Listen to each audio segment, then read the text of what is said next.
Bon, la famille, vous souvenez, non, hier quand je vous ai donné l'information en disant que c'est Israël qui va frapper Iran en premier selon ce que les États-Unis ont prévu là. Je vous assure, hier, il y avait des informations, beaucoup que j'ai réservées et moi je disais que je ne voulais pas paniquer les gens, quoi.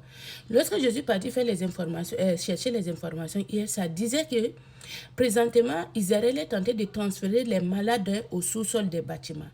Et ça dit que s'il y a attaque, comme ça les malades là ne seront pas touchés et comme ça ils vont continuer à recevoir les soins. Et j'ai vu des vidéos même qui sont en train de transférer.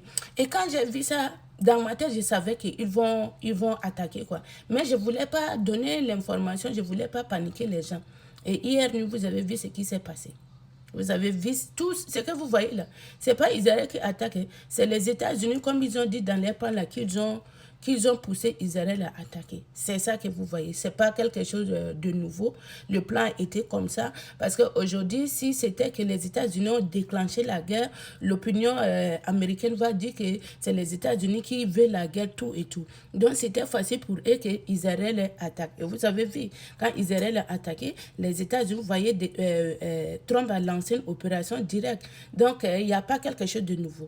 C'est comme ça qu'ils sont les États-Unis, ils vont toujours trouver un prétexte.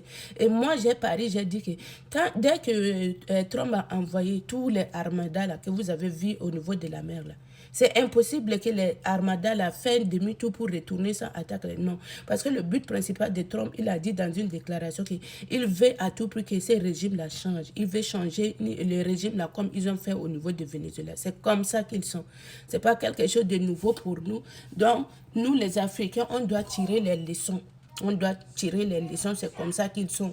Ils vont toujours trouver un prétexte en disant que non, le pays là est comme ça. Oh, l'Iran est en train de fabriquer une bombe qui pourrait toucher les États-Unis. Vous savez que c'est archi faux. C'est archi faux. Tous les experts qu'on a demandé, ils disent que c'est faux, ça c'est faux.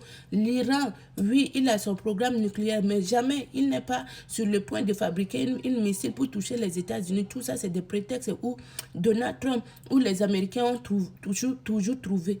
Et ce n'est pas Donald Trump seul qui fait ça. Tous les présidents qui viennent au pouvoir aux États-Unis, c'est comme ça qu'ils font. Quand ils détestent un pays, ils veulent attaquer, ils vont trouver toujours un prétexte. Et n'oublions pas, quand les États-Unis attaquent, là, tous les pays européens, là, ils sont derrière les États-Unis. C'est leurs bases que les États-Unis vont utiliser pour attaquer d'autres pays. Même que ce soit les Émirats, les quoi. Et tous là, ils sont dedans. Ils sont dedans.